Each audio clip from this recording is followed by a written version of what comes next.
Bismillahirrahmanirrahim. Alhamdulillahirabbil alamin. Wassalatu wassalamu ala sayyidina Muhammadin wa ala alihi wa sahbihi ajma'in. Amin. Ta'alum wa ta'lim wa tadhkir wa nafa wa istifaa wa ifadata wa istifadata wa hatta wa nusul kitabillah wa sunnati rasulih wa du'a ila al-huda wa dalal ta'ala khairin wa mardatillah wa thawabihi wa qurbihi wa ridwani. Allahumma ta'alina bi ruhil arifin wa qutna fi din wa ta'ala min al-ulama al-amilin al-khashi'in ya rabbal alamin. Enggak pakai ini juga, enggak, apa namanya? Ini material gue ya ini ya, di sini. Iya, mobilitas. Oh gitu. Oh, Baik, sekarang pertemuan terakhir dari Risalah Jami'ah, sisa tazkiyah sebagian darinya. Qala al-mu'allif rahimahullah ta'ala wa nafa'ana bihi wa ulumihi fid dharain amin. Fatiha ila sahibul kitab wa syarah wa nafa'ana ila masyayikhina wa tarhabu alaina. Allah yahdihi wa barakatuhu wa salatu wa alihi wa sahbihi. Bismillahirrahmanirrahim.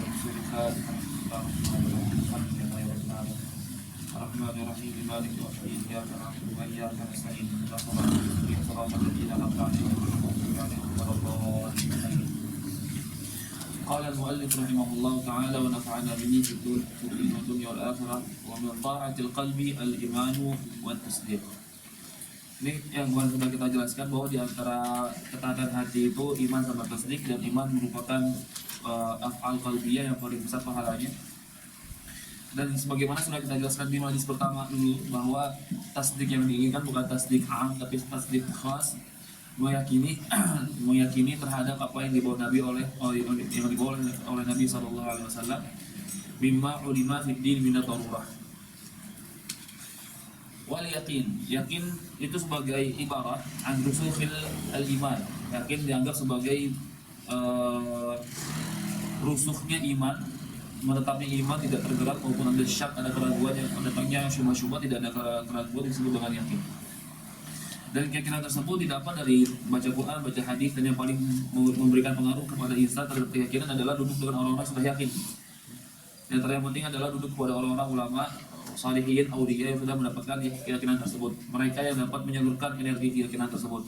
Adapun manusia jika berusaha sendiri akan sangat sulit. Tapi kalau misalkan duduk sama orang-orang saleh, itu lebih cepat untuk mendapatkan keyakinan. Keyakinan itu dapat dari ilmu, dari hujjat, dari barahin, dari dalil-dalil, dari muqaddimah mantiqiyah, bisa mendapatkan keyakinan. Ada juga keyakinan yang didapatkan dari hal, keadaan seseorang yang ditransfer ke orang yang lain. Itu biasa dalam suhbah dengan guru, melihat mereka saja sudah menambah keyakinan. Itu diketahui dengan tajribah antum, tidak, kalau belum pernah duduk ke sana, tidak merasakan terus. Antum malah mulai di Azhar, ulama banyak, aulia banyak, kapanpun antum duduk di hadapan mereka, antum merasakan sesuatu yang tidak dirasakan sebelumnya. Itu lagi proses transfer keyakinan dari para hati mereka itu. Wal ikhlas, di antara ketaatan hati ikhlas. Ikhlas sudah kita jelaskan kemarin, ikhlas tidak memberikan atau tidak memberikan ruang bagi selain Allah dalam hati saat beribadah, itu ikhlas. Atau bahasanya kemarin ifradul haqqi fil qasdi, menyendirikan Allah Subhanahu wa taala dalam tujuan ibadah. Jadi tidak memberikan ruang kepada siapapun terhadap tujuan kita dalam beribadah, disebut dengan ikhlas. Ikhlas meratib pada tingkatan-tingkatannya. Jadi untuk jangan sampai antum misalkan belum bisa ke tingkatan yang paling tinggi lalu berhenti di bawah, tidak, tapi berusaha perlahan-lahan sampai ke ikhlas yang benar-benar murni, tidak tercampur dengan apapun selain tujuannya kepada Allah Subhanahu wa taala. Wa tawadhu kebalikan dari kibar. Kemarin kibar kita katakan isti'azam. Maka kita sudah jelaskan ya, al-kibar itu di hati, dia sifatun nafsiyatun, sifat di hati itu. Adapun takabur itu asarnya, pengaruhnya yang ada di hati lalu diperlihatkan kepada orang lain, disebut takabur. Tawadhu kebalikan dari kibar. Jadi tawadhu itu sifat di hati. Nanti apa yang terlihat dari orang, dia menghormati orang, itu asal dari tawadhu. Tawadhu itu ada di hati. Jadi tidak semua orang yang duduk di hadapan antum, atau tidak semua orang yang cium tangan antum disebut tawadhu, belum tentu. Bisa jadi dia tidak ingin untuk melakukan hal tersebut, lalu dikatakan sebagai orang sombong juga. Jadi tawadhu itu adalah sifatun fin nafs, sifatun dalam hati, kebalikan dari takabur. Dan yang paling bagus tawadhu karena azamanya Allah Subhanahu wa taala. Ada tawadhu orang merendah hati, juga rendah hati kan, rendahnya di hati, bukan rendahnya dalam diri. Ada orang rendah hati itu karena memang melihat orang itu berilmu, melihat orang itu kaya. Yang paling parah merendah hati karena orang itu kaya. Itu paling parah. itu tidak dianjurkan, bahkan merendah apa, hati itu merendah karena ada orang kaya itu nggak dianjurkan, bahkan itu berdosa. Rendah hati yang paling bagus adalah rendah hati karena melihat keagungan Allah Subhanahu wa taala. Di tengah-tengah ada rendah hati karena melihat keilmuan orang atau orang-orang saleh. Wa tawadhu wa nasihatu lil muslimin, nasihat terhadap muslimin. Nasihat lil muslimin macam-macam. Nasihat lil muslimin tidak hanya sebatas memberikan arahan irsyad. Nasihat kepada muslimin diantaranya juga menutup aib mereka, memberikan mereka arahan, menjaga aurat mereka, tidak menyebar aib mereka. Itu semuanya nasihat, memerintahkan kepada kebaikan, nahi anil munkar. Itu semuanya nasihat lil muslimin. Jadi nasihat lil muslimin bukan hanya terbatas pada menyampaikan irsyad, menyampaikan arahan. Nasihat lil muslimin diantaranya juga tadi amrul bil ma'ruf, nahi anil munkar, satrul aurat. Semua itu nasihat lil muslimin. Itu dia hadis Al-Nawawi qala ad-dinu an-nasihah. Qulna liman ya Rasulullah, qala lillahi wa li kitabihi wa li rasulihi wa li 'ammatil muslimin wa 'ammatihim wa li a'immatil muslimin wa 'ammatihim. Was-sakha. As-sakha di sini adalah dia memberikan harta tapi anti binafsin, dengan hati yang lebar, dengan hati yang senang, bukan memberikan harta dengan keterpaksaan. Kalau memberikan harta dengan keterpaksaan bukan disebut dengan sakha. Sakha itu memberikan harta badlul mali ma'ati binafsin, memberikan harta dengan hati yang lapang, dengan hati yang terbuka, disebut dengan sakha. Adapun orang yang memberikan harta tapi mengharapkan sesuatu, bukan sakha. Memberikan harta tapi mengharapkan sesuatu, dia tibi nafsin, senang dia, hatinya lebar. Memberikan harta senang, tidak terbebani, tapi dia mengharapkan pujian, mengharapkan dapat balasan dari orang tersebut, pengen diberikan makanan yang lain. Itu bukan sakha, bukan dianggap sebagai hal yang baik. Itu sering terjadi tuh di antara kita, misalnya kita berikan makanan ta'am najah misalkan, tujuannya apa? Biar dapat ta'am najah yang lain. Itu bukan sakhi, bukan sakha. Itu namanya bayya, penjual, beli dan dapat hak imbalan. Kalau sakhi ngasih aja, dibalikin bodo amat. Tapi kalau mengharapkan imbalan, mengharapkan pujian, lagi pujian mengharapkannya, pujian lebih parah lagi. Kalau mengharapkan barang masih mending, mengharapkan pujian itu membuat hati makin sakit. Karena pujian itu nikmat di hati, dipuji-puji karena baik itu. Jadi ahsan untuk kasih aja, jangan mengharapkan imbalan. Dia ngasih, bisa dia cuci lagi, bodo amat. Karena urusan kita ngasih biar dapat pahala. Yang ngasih Allah pahala, itu selesai urusan kita, bukan mengharapkan imbalan dari mereka. Tapi kalau untuk mengharapkan imbalan dari mereka, lalu putus asa, lalu nggak dikasih sama mereka, itu kecewa sendiri. Jadi sakha itu sakha badlul mali ma'ati binafsin. Tapi kalau mengharapkan muqabil, madar, mal, hadiah yang lain, bayya namanya, penjual, bukan sakhi. Wa husnul zan, dan husnul zan dengan Allah Subhanahu wa taala, dan husnul zan dengan makhluknya.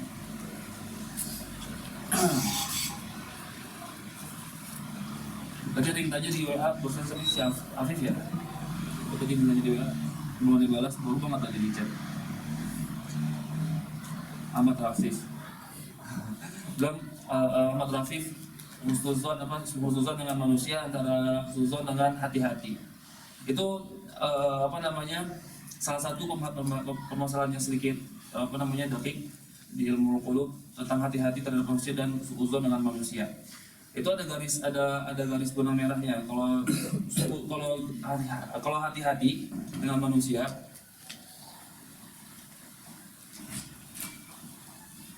pintu dulu ya. Kalau hati-hati dengan manusia, itu antum tidak mudah percaya. Bukan suzon, tidak mudah percaya, tidak memberikan kepercayaan dengan mudah. Bukan antum mengira keburukan kepada dia. Hati-hati itu dalam artian antum tidak langsung memberikan amanat, tidak langsung memberikan kepercayaan, itu namanya hati-hati. Tapi kalau suzon, antum mengira ada keburukan di dia itu namanya suzon. Dibilang ada pepatah bahasa Arab namanya al-hazmu su'uzon bin nas. Itu al-hazmu kekuatan ada pada kehati-hatian. Jadi orang Arab zaman dahulu, zaman jahiliyah bilang al-hazmu su'uzon bin nas. Kekuatan itu ada pada su'uzon. Tapi bukan yang dimaksud su'uzon mengira ada keburukan di orang. Maksudnya adalah kekuatan itu adalah artinya antum tidak mudah untuk memberikan kepercayaan. Itu contoh di balaghah di Mujaz, al-hazmu su'uzon bin nas. Dari dulu orang bingung menjelaskan apa itu al-hazmu su'uzon bin nas. Al-hazmu su'uzon, kekuatan ada pada su'uzon, maksudnya tidak mudah memberikan kepercayaan. Kita ketemu orang di jalan, tiba-tiba itu kasih duit buat dikasih sedekah ke orang lain. Maksudnya dia bisa jadi ini mengambil uang antum terus dipakai buat hal yang nggak baik. Itu nggak hati-hati, bukan su'uzon, antum hati-hati tidak mudah memberikan kepercayaan kepada orang lain. Ada di Nurul Ihsan kitab karya Imam Syarani cara berhusnuzon. Cuman yang lupa tuh judulnya agak panjang. 2 jilid atau 3 jilid itu semuanya bagaimana caranya kita itu memberikan pandangan yang baik kepada orang lain. Misalkan orang tidur, bisa jadi dia capek, bisa cari nafkah pahala, tapi tidurnya pahala. Ada temen antum tidur dari malam sampai sebelum subuh, atau bangunnya pas subuh, nggak bangun malam, nggak bangun tahajud. Barangkali dia capek belajar, itu kan semuanya khususan, tidak mengira hal yang baik, tidak mengira hal yang buruk kepada orang lain. Tapi kalau antum bilang di hati antum orang lagi tidur terus antum terlintas di hati, ini orang tidur mulu, nggak pernah belajar, itu suuzon tuh. Bisa jadi dia sebelumnya belajar baru tidur. Dibilang kata Sayyidah Aisyah, masalahnya nih kalau antum mengira orang lain buruk seperti itu, berarti antum mengira diri antum orang baik kan, itu muskilahnya. Kata Sayyidah Aisyah, kapan orang dianggap sebagai orang yang buruk? Saat dia mengira dia sebagai orang baik. Mata yaqulu insanu musian idza dhanna nafsahu muhsinan. Wa ta'zimu sya'airillah, menta'zim menghormati siar-siar Allah. Menghormati siar-siar Allah itu salat marwah, ulama, aulia, salat jamaah, itu siar-siar Allah harus dihormati. Tidak boleh adanya peremehan. Siapa kalau ada peremehan masuk ke dosa besar. Meremehkan siar-siar Allah. Wa syukru ala ni'amillah kal islami wa ta'ati wa sa'irin ni'am. Bersyukur terhadap nikmat-nikmat Allah seperti Islam, taat, dan seluruh nikmat-nikmat yang Allah berikan.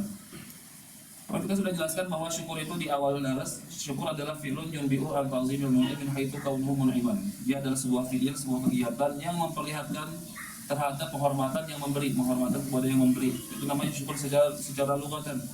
Secara istilahan, syukur berarti antum mengerahkan seluruh yang diberikan oleh Allah Subhanahu wa taala kepada sesuai dengan apa yang diciptakannya. Mengarahkan atau mengalokasikan seluruh yang diberikan oleh Allah Subhanahu wa taala kepada tujuan penciptaannya. Semua tujuan penciptaan di alam semesta untuk digunakan untuk ibadah. Berarti kalau antum gunakan seluruh apa yang antum dapatkan untuk ibadah, maka termasuk dengan syukur. Meskipun antum tidak pernah mengatakan alhamdulillah. Yang paling besar syukurnya adalah syukur terhadap agama Islam, iman, ihsan. Masalahnya di kita adalah kita itu terbiasa dengan nikmat itu. Karena kita terbiasa dengan Islam, hari-hari kita selalu menjadi orang muslim, tidak pernah menjadi orang kafir, merasa nikmat Islam itu sangat dalam tanda kutip murah. Padahal Islam itu mahal. Kalau antum melihat orang-orang luar, orang-orang yang baru masuk Islam, mereka lebih dapat menghargai Islam, lalu belajar dengan lebih giat, karena mereka bersyukur bahwa bisa masuk Islam. Kita tidak menghargai Islam karena kita terbiasa. Itu kata Habib Ali, afatun ni'mah al-ilf. Bencananya nikmat itu adalah terbiasa. Antum diberikan sakit, untuk antum mengingatkan bahwa ada namanya nikmat, namanya sehat. Karena kalau antum sehat terus, antum nggak sadar tuh ada namanya nikmat yang namanya sehat. Diberikan sakit, oh itu ada nikmat tuh, sehat itu udah hilang tuh. Akhirnya kita syukurin lagi untuk kedua kalinya. Diberikan nikmat uang. Kalau antum diberikan kekayaan terus, antum nggak tahu adanya nikmat yang namanya kekayaan. Dijatuhin sedikit, oh ingat ada nikmat namanya kekayaan. Islam ini harus disyukuri tiap hari. Jadi kalau nggak disyukuri, terputus soal khatimah itu. Waliyahzubillah, jangan sampai. Pokoknya tuh Islam, iman, ihsan, nikmat yang selalu disyukuri, harus disyukuri. Bersyukur kan sulit ya. Kalau kita bersyukur kepada Allah Subhanahu wa taala, misalkan kita syukur dengan mafhum orang umum, kita mengatakan alhamdulillah terhadap nikmat Islam, lalu kita katakan alhamdulillah sebagai syukur, maka alhamdulillah juga harus dikatakan syukur lagi, harus disyukur lagi, karena alhamdulillah juga ibadah. Terus tasalsal, antum bersyukur terhadap atas Islam, alhamdulillah saya bersyukur. Syukur ini ibadah juga, harus disyukuri lagi. Syukur ini ibadah juga, harus disyukuri lagi. Jadi syukur itu tasalsal, tidak pernah akan habis, dan antum terus berhutang dengan Allah dalam tanda kutip ya bahasanya ya. Terus punya tanggungan untuk bersyukur terhadap nikmat yang diberikan, karena syukur juga ibadah. Tapi dulu pernah ditanya salah satu ulama sufia, Syekh, gimana caranya kita bersyukur kepada Allah padahal syukur itu juga perlu syukur. Kata Syekh, cukup antum meyakini bahwa yang memberikan semua nikmat itu adalah Allah, maka sudah dianggap sebagai syukur. Jadi cukup antum masukkan ke dalam hati bahwa semua yang diberikan ini mahat fadl min Allah Subhanahu wa taala, murni pemberian Allah, tidak ada ikut campur antum. Itu sudah cukup menjadi syukur. Dan alokasikan kepada tujuan penciptaannya. Karena kita kalau misalkan bersyukur dengan gambaran umum, dengan alhamdulillah, dengan hal yang seperti itu apa namanya, perlu syukur yang lain lagi.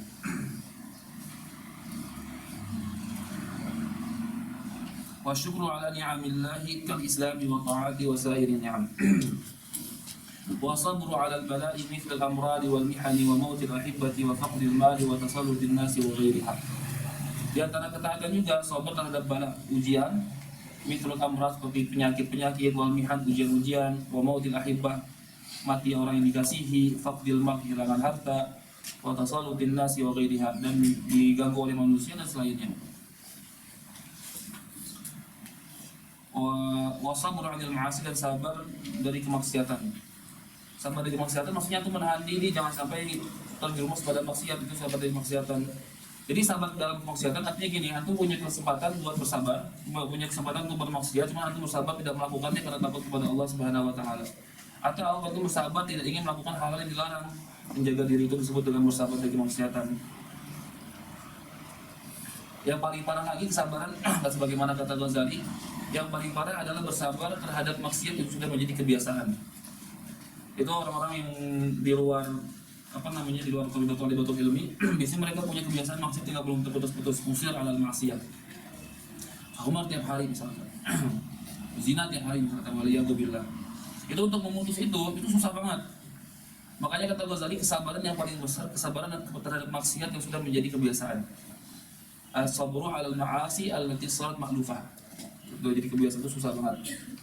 Harus diberikan dua cara itu, ilmu sama sabar. Cuma dua obat terputus dari maksiat.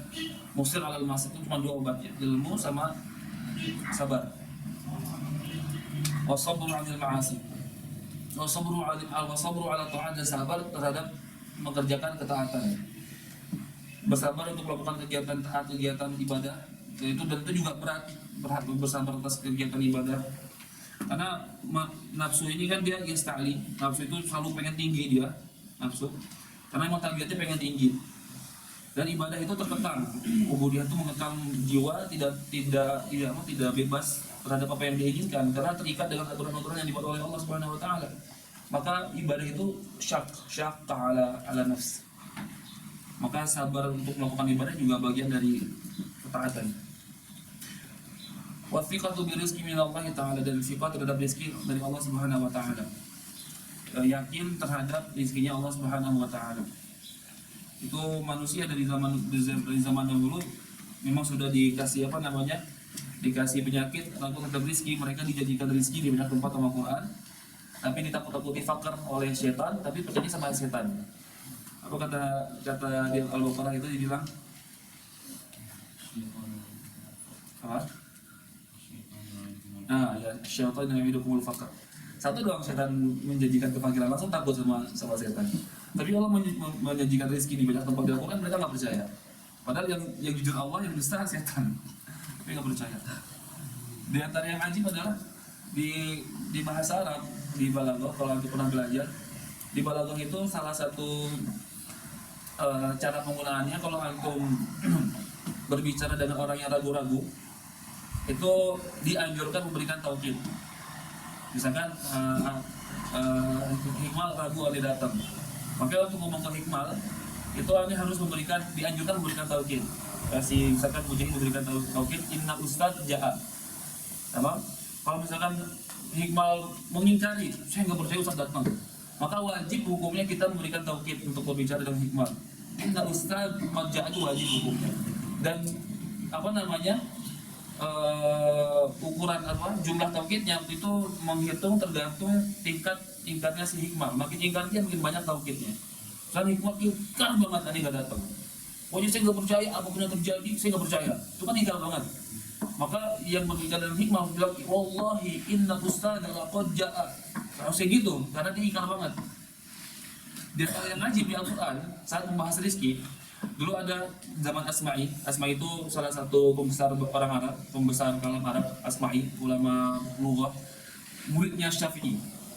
Asma'i itu dulu belajar lughah ke Imam Syafi'i setelah jadi imam. Jadi Asma'i jadi imam besar dalam lughah. Terus dengar ada namanya Imam Syafi'i Muhammad Idris, yang mana Imam Muhammad Idris belajar ada 16 tahun. Dengan nama pemuda namanya Muhammad Idris, lalu datang ke Imam Syafi'i belajar syairnya Hudzail, Bani Hudzail. Alkisah si Asma'i ini pernah didatangi sama orang Badui. Orang Badui bangsa orang pedalaman bahasa orang Arab. Orang Badui ini itu punya salikah, punya jiwa Arabnya masih kental, belum tercampur dengan peradaban kota. Datang ke kota, ketemu Asma'i, ngomong ke Asma'i, saya pengen dengar dong orang kalau baca Quran kayak gimana, pengen dengar Quran kayak gimana. Terus sama Asma'i dibacakan ayat surat Al-Dzariyat. Wadzariyati dzarwa fal hamilati wiqra fal jariyati yusra fal muqassimati amra. Sampai ayat wa fis sama'i rizqukum wa ma tu'adun. Di langit ada rezeki kalian dan apa yang dijanjikan oleh Allah Subhanahu wa taala. Jadi Allah di situ menjanjikan rezeki. Wa fis sama'i rizqukum wa ma tu'adun. Kata Badui, sebentar, saya pengen mengamalkan ini, pengen membuktikan bahwa Allah telah menanggung rezeki saya.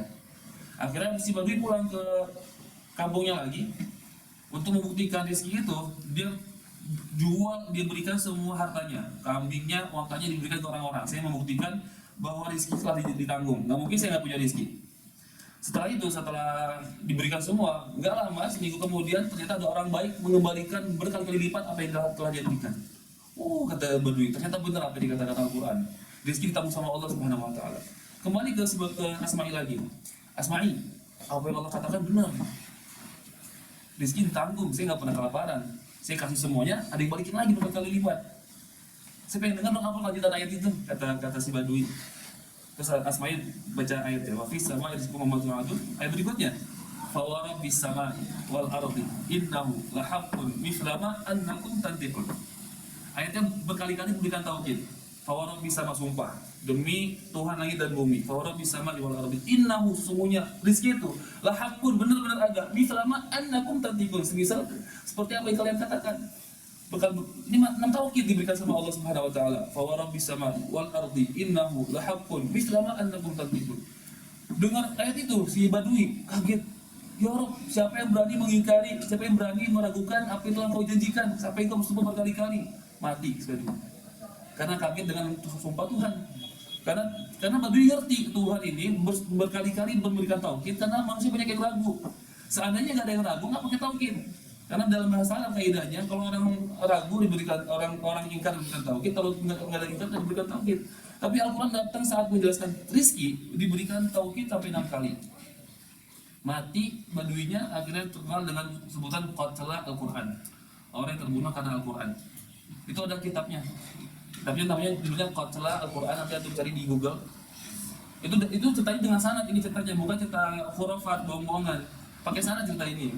Jadi ada kitab namanya Qatala Al-Quran, orang yang terbunuh karena mendengar Al-Quran. Di antaranya cerita Asma'i tersebut yang melihat ada orang Badui wafat karena melihat Allah memberikan tauhid berkali-kali karena manusia nggak dipercaya tentang rezekinya. Dan terjadi kan sampai sekarang semoga Allah angkat itu penyakit di hati. Sampai sekarang masih meragukan antara besok makan apa ya, bisa jajan nggak ya. Padahal kita pernah 5 tahun yang lalu itu pernah meragukan hal yang sama. Kita 5 tahun yang lalu pas masih 2019 kita meragukan kira-kira 5 tahun ke depan bisa lancar gak ya? Udah lewat aman-aman aja. Kita ragu lagi 5 tahun ke depan lagi terus gitu kehidupannya, siklus kehidupannya. Padahal kita ngalir aja hidup, nggak usah dipikirin. Yang dipikirkan kan bagaimana kita menghadapi hari ini untuk beribadah dengan baik. Betul kita mengambil sebab mencari rezeki, mengambil sebab untuk mendapatkan uang. Tapi kita jangan sampai nggak percaya kalau nggak ada rezeki. Mengambil sebab gimana memang diajukan sama Allah Subhanahu wa taala mengambil sebab. Bukan berarti kita fiqh percaya rezeki lalu kita nggak kerja sehari-hari menjadi pengangguran, bukan. Fiqh itu jangan sampai kita mengandalkan asbab itu. Percaya Allah yang memberikan, sebab hilang ada sebab yang lain. Itu masih fiqh. Antum dapat pekerjaan nanti di pulang Indonesia sebagai guru. Kalau antum dipecat dari pekerjaan itu, antum nggak terganggu mentalnya, berarti antum fiqh sama Allah, sama rezekinya Allah. Tapi kalau antum dipecat dari pekerjaan itu lalu terganggu, mentalnya rusak, mental health, mentalnya rusak gara-gara itu jadinya antum nggak fiqh kan dengan rezekinya Allah. Karena rezekinya dengan sebab, dengan apa yang di dunia, bukan fiqh dengan apa yang di Allah. Ya. Wasfiqah min Allah wa bughdu dunia, membenci dunia. Bughdu dunia, membenci dunia, jangan memberikan ketercondongan dengan dunia. Kalau memberikan kecondongan dengan dunia di hati, sebutnya antum hubud dunia. Jadi hubud dunia itu mailun. Hubud dunia lawannya bughd dunia. Hubud dunia itu mailun qalbi, kecondongan hati disebut hubud dunia. Hati terus condong di dunia, terus dunia itu namanya hubud dunia. Hubud dunia bukan berarti kaya. Bughd dunia bukan berarti miskin. Itu salah paham orang banyak. Dikira kalau bughd dunia berarti harus miskin. Enggak. Hubud dunia berarti harus kaya, enggak juga. Ada orang kaya banget tapi enggak cinta dunia, ada. Ada orang miskin banget cinta dunia, ada. Jadi hubud dunia sama bughd dunia itu ukurannya hati, bukan apa yang di tangan. Anda bisa jadi kaya banget, jual triliunan, miliaran, jadi ahli saham misalnya. Amin. Amin lah, kita nggak mau jadi orang kaya. Ini sih mau ya. Yang penting masalahnya jangan sampai mailun qalbi itu, apa namanya, kecondongan hati ke sana. Dulu atau pasti sering dengar cerita guru dari cerita guru dari guru-guru Habib Ali, Habib Abdul Qadir bin Ahmad Saqqaf, diberikan uang sama tujar Mekah 1 juta real, dan belum masuk utusan udah dibagikan habis uang itu ke apa namanya, ke janda sama anak-anak yatim. Itu 1 juta real berapa? 4 miliar lebih. Satu hari dibagikan. Itu berarti kan tidak terikat dengan, tidak ada mailun qalbi. Duit banyak, cuma tidak ada keterkaitan dengan dengan duit itu. Dulu dia diceritain sama guruannya, ada kisah apa namanya, di zaman dulu, udah lama, abad keempat. Ada ulama, anggaplah ulama, dia punya murid, tinggalnya di apa namanya, tinggal di hutan. Dia punya murid 2. Satu hari kan dia tinggal di hutan, susah hidupnya tuh, makanan susah, listrik gak ada, di abad keempat gak ada listrik, maksudnya gak ada cahaya segala macem. Suatu hari si muridnya pengen ke kota, terus sama gurunya dibilang, nanti kamu pas sampai kota sampaikan salam ke teman saya, namanya Syekh Fulan. Baiklah tuh si murid membawa bekal pergi ke kota dengan ingat amanat gurunya, pengen ketemu Syekh Fulan dan mau menyampaikan salam. Walhasil sampailah ke kota itu murid. Sampai ke kota, dia nanya, antum kenal Syekh Fulan nggak? Syekh Fulan, dia mah itu penjilat pemerintah, tinggal di apa namanya, tinggal di istana. Masa sih? Itu teman guru saya tinggal guru saya tinggalnya di pegunungan, di hutan. Tapi karena si murid udah bawa amanat, mau nggak mau disampaikan ke teman gurunya itu. Alhasil masuklah ke istana negara dia dengan kemegahannya, makanan yang enak-enak itu, emas di mana-mana. Sampai dia dapat ulama itu, dia bilang, Syekh Fulan dapat salam dari guru saya namanya Syekh Fulan yang tinggal di pegunungan, di hutan. Oh Syekh Fulan, kata ulama itu yang di istana, moga sampaikan ke guru kamu jangan cinta dunia. Jadi orang yang tinggal di Kaisar itu, tinggal di apa namanya, di istana, bilang ke temannya yang tinggal di pegunungan, sampaikan ke guru kamu jangan cinta dunia. Muridnya kesal, maksud apa ini, guru saya tinggalnya di pegunungan, nggak ada uang, antum tinggalnya di tempat yang begini, terus nasihatnya ke guru saya jangan cinta dunia, gimana? Cuman hasil disampaikan sama dia anak pulang ke desa lagi, ke pegunungan lagi, dibilang, Syekh, kata teman antum jangan cinta dunia, nangis ya. Benar kata guru itu, saya selama tinggal di pegunungan ada kecondongan hati pengen kayak dia, tapi dia di sana nggak pengen begitu. Jadi orang yang tinggal di tempat megah, dia nggak terikat dengan apa yang di hadapan dia pengennya terbebas, pengen hidup biasa-biasa aja, nggak punya kecondongan hati dengan dunia. Adapun gurunya yang tinggal di pegunungan, hatinya terus pengen banget gitu ya, kapan bisa kaya, kapan bisa nikmat. Akhirnya dia bilang jangan cinta dunia. Nangis gurunya. Jadi tidak ada kaitannya antara cinta dunia dengan kekayaan. Jadi jangan antum kira orang yang punya rumah gede cinta dunia, sebelum jadi. Itu cara pesusuan tuh, pesusuannya begitu. Belum tentu juga orang miskin benci dunia, tapi jangan sampai kita kira semua orang miskin. Nah, kita orang miskin itu harus dihormati. Hukum dunia. Wa adawatu nafsi wa syaitan, memusuhi nafsu dan syaitan. Nafsu nggak bisa dihilangkan. Nafsu itu goriza manusia, tabiat manusia. Nafsu tidak bisa dihilangkan. Tugas manusia adalah mengendalikan nafsu. Abadan nafsu tidak bisa dihilangkan sama sekali alat itlak. Karena nafsu itu yang menjadikan manusia tetap hidup. Dengan nafsu kita makan, dengan nafsu kita menikah, dengan nafsu kita, semua itu nafsu yang mengendalikan. Jadi nafsu tidak bisa dihilangkan, nafsu dikendalikan. Antum makan sekedarnya, menikah karena atas landasan agama, itu semua nafsu dikendalikan, bukan menjadi mutasallitah, dia berkuasa, nggak bisa. Di sini nafsu dikedepankan oleh beliau karena nafsu lebih bahaya daripada syaitan. Nafsu itu dalam diri manusia, syaitan di luar. Bisa diketahui mana syaitan, mana nafsu. Nafsu tidak bisa susah untuk dideteksi karena nafsu dikira keyakinan antum sendiri baik. Dan ada kan kemarin bilang bahwa ilmu ini tuh ilmu yang didapat dengan sumpah dengan guru ya, itu tidak bisa mendapatkan dengan baca. Antum paham nih teori-teori banyak tentang nafsu, tentang ilmu psikologi. Nafsu kita aja dengan psikologi punya kita erat. Bahkan ilmu nafasnya di Usul itu tingkat 3. Ada di sini. Tingkat 3 itu ada orang namanya ilmu nafas, ilmu psikolog. Ilmu kejiwaan itu banyak sekali kaitannya dengan apa yang dikaji sama Ghazali di Ihya dalam mengendalikan jiwa orang. Jadi sama aja sebenarnya.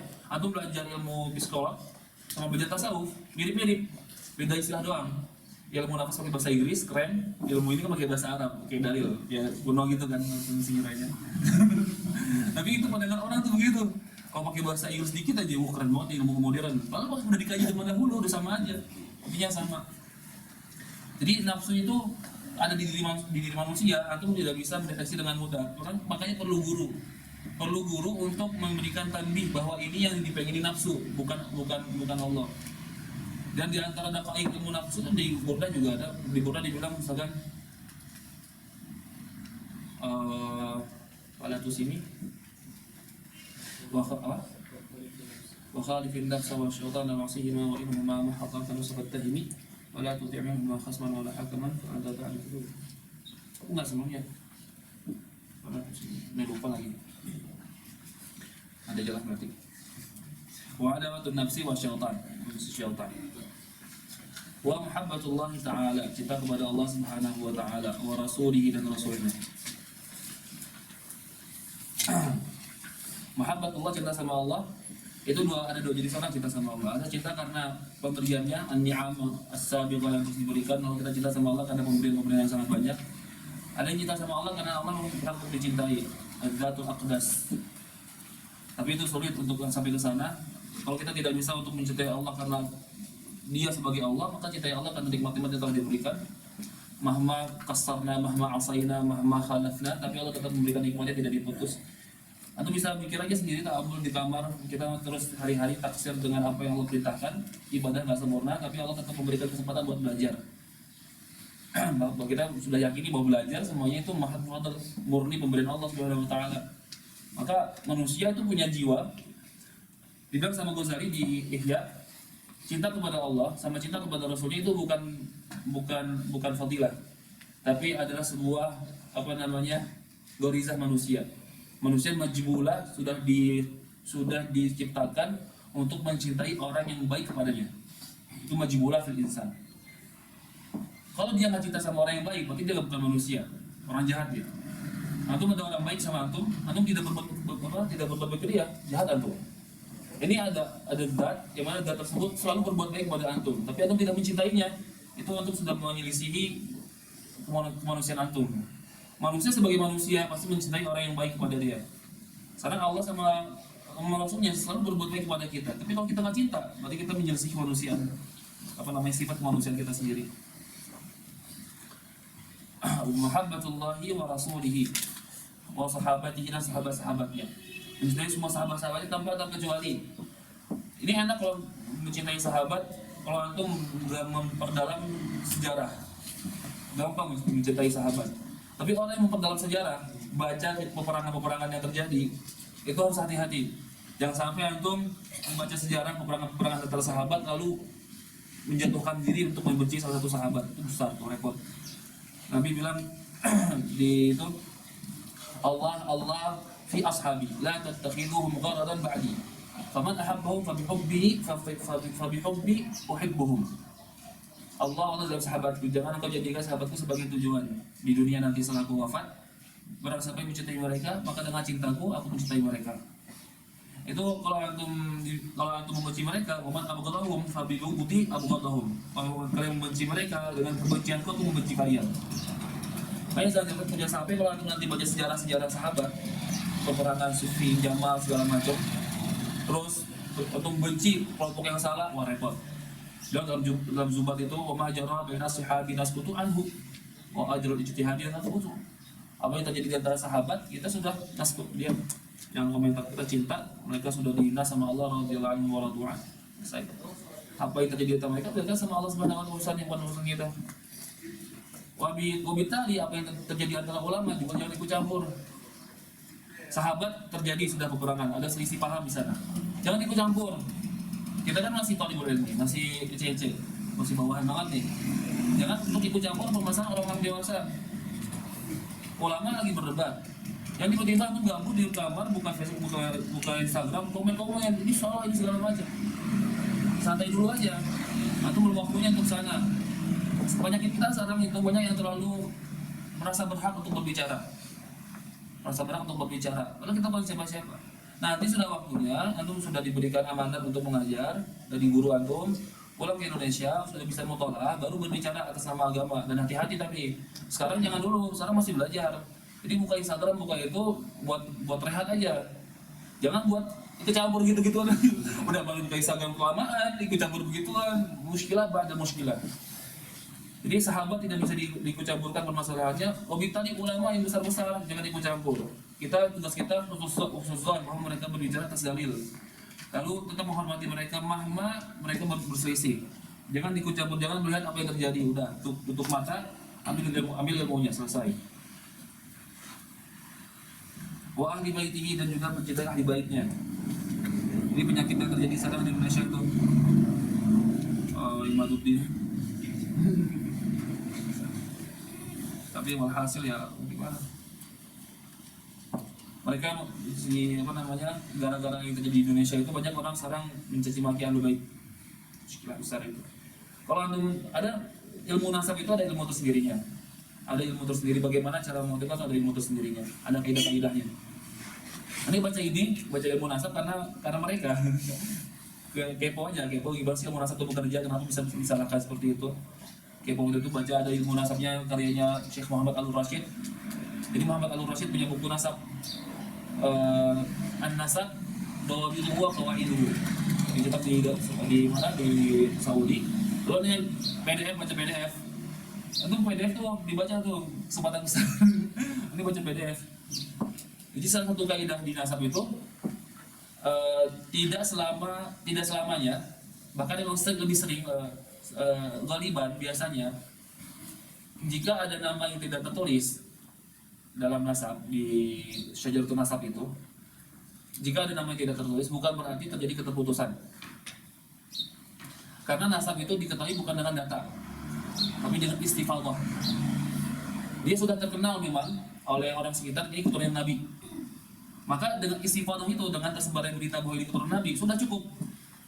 Terus zaman ke zaman ini keturunan Nabi, ini keturunan fulan, meskipun nanti ada yang tidak tertulis di Syajaratun Nasab nama mereka, itu bukan menjadi masalah. Karena yang dipegang dalam nasab adalah istifadah. Jika yang dipegang adalah kehilangan nama dalam Syajaratun Nasab, maka sebagian besar nasab tidak bisa dipercaya. Jadi jangan sampai antum nanti ikut-ikut iman lalu membenci Ahlul Bait. Waduh, musykilah. Wa ahli baitihi wat tabi'in was salihin. Wa ridha 'anillahi ta'ala, dan ridha terhadap Allah Subhanahu wa taala. Ridha terhadap ketentuannya. Dan itu di antara rukun iman wa bil qadar khairihi wa syarrihi. Yang biasakan nanya mengapa dan kenapa, itu paling repot tuh. Orang misalkan diberikan sebuah musibah, tanya kenapa saya? Emang kenapa lo antum? Karena ada orang menguatkan diri, mungkin Allah tidak memberikan musibah kecuali saya berhak, saya tuh kuat menghadapinya. Ya bagus kayak gitulah, ngomong kayak gitu aja daripada kenapa saya.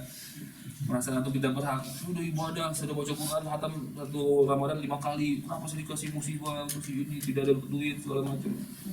Itu antum tidak bisa ngatur-ngatur itu yang menjadi masalah saat itulah ridho itu hilang saat antum mulai bertanya-tanya mengapa dan kenapa. Jadi kalau misalkan dapat musibah dan cobaan, anggap aja itu hal yang baik. Memang itu hal yang baik, cuma antum nggak tahu aja. Jadi semua yang Allah berikan itu baik. baik dan buruk itu di pandangan kita aja. Kita tidak memahami hikmah di baliknya, lalu kita memandang dua hal itu ada baik dan buruk. Itu gara-gara kita lemah memandang sesuatu. Pada hakikatnya semua itu baik, cuma kita nggak tahu apa kebaikannya. Wa tawakkulu 'ala tawakkal kepada Allah Subhanahu wa taala. Tawakkul artinya adalah menyerahkan atau menyandarkan hati kepada Allah, i'timadul qalbi 'ala Allah wahdah. Itu namanya tawakal. Tidak tergoyang tadi yang sebagaimana dikatakan al-rizqu fi rizqi, kita saat kehilangan sebab untuk mendapatkan rezeki tidak pernah goyah, tidak pernah rusak mentalnya, itu disebut dengan tawakal. Karena kita berpegangan kepada Allah Subhanahu wa taala. Kita bekerja itu bukan karena kita mengandalkan pekerjaan kita.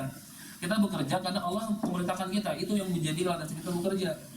Misalkan kenapa Anda bekerja? Bekerja karena Allah memerintahkan untuk menjadi sebab. Bukan bekerja bahwa jadi kerjanya dari rezeki kita, enggak. Rezeki dari Allah Subhanahu wa taala. Allah yang memberikan rezeki. Allah bisa saja memberikan kita rezeki tanpa kita bekerja. Cuma Allah nyuruh kita jadi sebab, jadi pekerjaan. Maka kita bekerja karena Allah memerintahkan. Jadi pekerjaan kita dapat pahala, plus tawakal kita dapat pahala dari Allah Subhanahu wa taala. Itulah dia yang dibilang bahwa ulama itu dapat pahala lebih baik daripada orang-orang awam. Karena cara pandang mereka terhadap kehidupan berbeda dengan cara orang awam melihat kehidupan. Mereka nih ulama-ulama bekerja itu pahala semua. Karena mereka bekerja tujuannya untuk menjalankan perintah Allah Subhanahu wa taala. Orang awam bekerja buat ngumpulin duit. Jadi cara pandang yang berbeda itu menentukan pahala yang beda juga, tingkatan pahala yang beda. Contoh yang lain misalkan nanti dalam fikih untuk akan belajar. Dalam fikih mandi yang memiliki jangka waktu itu disunahkan buat dikodok kalau akan dilakukan. Mandi yang memiliki jangka waktu, misalkan mandi Jumat itu punya jangka waktu. Jika tidak dilakukan, sunnah dikodok. Contoh misalkan mandi malam Ramadan, itu kan punya jangka waktu malam Ramadan, punya datu waktin. Maka jika tidak dilakukan, disunahkan dikodok. Ulama misalkan dia pengen mandi biasa, pengen mandi tabarruk, dia akan meniatkan untuk mengkodok semua mandi itu supaya dapat pahala, mandinya gak sia-sia. Contoh yang lain misalkan, di antara yang ditampi sama guru aneh itu, sama Syekh Allah, tentang masalah i'tikaf di masjid. Wah ini lagi Ramadan. Kalau masuk masjid itu disunahkan untuk niat i'tikaf, dan niat i'tikaf itu bisa terjadi, bisa disahkan jika antum berdiam diri. Tamam? Antum tidak bisa niat i'tikaf saat berjalan. Jadi niat i'tikaf itu harus berdiam diri sebentar baru niat i'tikaf. Kalau antum masuk ke masjid lalu berjalan langsung jalan ke tempat duduk, itu nggak bisa niat i'tikaf. Diam baru niat i'tikaf baru bisa. Kata guru aneh, antum dari awal masuk masjid diam dulu niat i'tikaf, biar pas jalan ke sana sudah dimulai i'tikaf. Kata guru aneh, antum nggak tahu tuh nanti di akhirat jalannya antum sampai ke tempat duduk itu berapa derajat antum naik tingkatan di surga. Jadi kalau bisa dari awal masuk pintu berdiam diri niat i'tikaf, jangan langsung jalan. Karena pas antum langsung jalannya ini itu nggak dinilai i'tikaf, nggak dinilai i'tikaf. Sayang kan jalan itu yang berapa detik itu nggak dinilai i'tikaf. Kemudian antum berdiam diri di depan pintu, niat i'tikaf, baru jalannya nanti nilai i'tikaf, dapat pahala. Dilihat kecil, tapi jangan meremehkan. Atau tidak bisa tasghir lima azamahullah. Janganlah tahqiranna minal ma'rufi syai'an walau fi syatin. Jangan meremehkan kebaikan sama sekali, nggak boleh. Itu kebaikan juga, jangan diremehkan. Bisa jadi karena itu antum selamat. Dulu Imam Ghazali selamat karena apa? Menyelamatkan lalat yang ada di habernya. Itu kisah yang diceritakan. Tamam? Di tawakkul itu i'timad qalbi 'ala Allah. Punya antum menyandarkan diri kepada Allah Subhanahu wa taala secara mutlak, kepada Allah saja, tidak terikat dengan sebab segala macam. Itu tawakal kepada Allah Subhanahu wa taala. Baik. Wa ghairu dzalika minal wajibatil qalbiyyah al-munjiyah, dan di antara yang lainnya yang dapat menyelamatkan antum dari dosa itu. Baik. Setelah itu, ini setelah selesai masalah hati, sekarang jawari. Hati sudah selesai. Beliau mengatakan di sini wa amma ma'asil jawari, adapun dosa-dosa maksiat jawari itu ada 7. Mari kita katakan ada lisan, telinga, mata, hidung, kaki, tangan, dan faraj. Fa ma'asil batni, adapun maksiat perut, mithlu akli riba, makan riba. Makan riba ini satu-satunya dosa yang Allah umumkan peperangan di sana. Dan riba itu salah satu sebab suul khatimah, makan riba. Fama'asil batni mithlu akli riba wa syurbi kulli musbiran, meminum segala sesuatu yang memabukkan meskipun sedikit. Meskipun itu enggak memabukkan, jadi minum sedikit kan enggak sampai mabuk. Tetap dosa. Dosanya sama. Wa syurbi kulli musbirin. Wa akli malil yatim, dan merusak atau memakan harta anak yatim. Jadi akli malil yatim yang dimaksud adalah itlaf, merusak. Bukan hanya memakan. Kalau memakan kan maknanya khas. Tapi akal yang diinginkan adalah itlaf. Ima memakan, ima mencuri, ima dihancurkan, ima dirusak, semuanya akal. Innal ladzina yaquluna amwalal yatama dzulman innama yaquluna fi butunihim nara wa sayasluna sa'ira. Jadi yaqulun ay yutlifun, merusak. Wa kullu ma harrama Allah taala alaihi minal ma'kulati wal mashrubat, segala sesuatu yang Allah haramkan kepadanya berupa makanan dan minuman. Apapun makanan yang diharamkan, minuman yang diharamkan tidak boleh dimakan. Makanan yang khinzir, kalab tidak bisa dimakan. Kullu binabin, setiap yang punya taring tidak bisa dimakan. Hewan-hewan yang diharamkan tidak bisa dimakan, haram. Darah, kemudian najis tidak bisa dimakan. Itu yang sering dimakan di Cina, kumpulan daging itu, lihat, daging darah babi ya. Nanti pernah tuh ada di video darah babi dibekukan lalu direbus dimakan. Gimana itu? Kayak nggak ada yang aja makan aja. Kalau dia main aja. Kelawar. Waqad la'ana Allah akila riba wa kulla man a'ana ala aklihi, dan Allah melaknat, maju bisa terang. Nah, atau begitu bercahaya.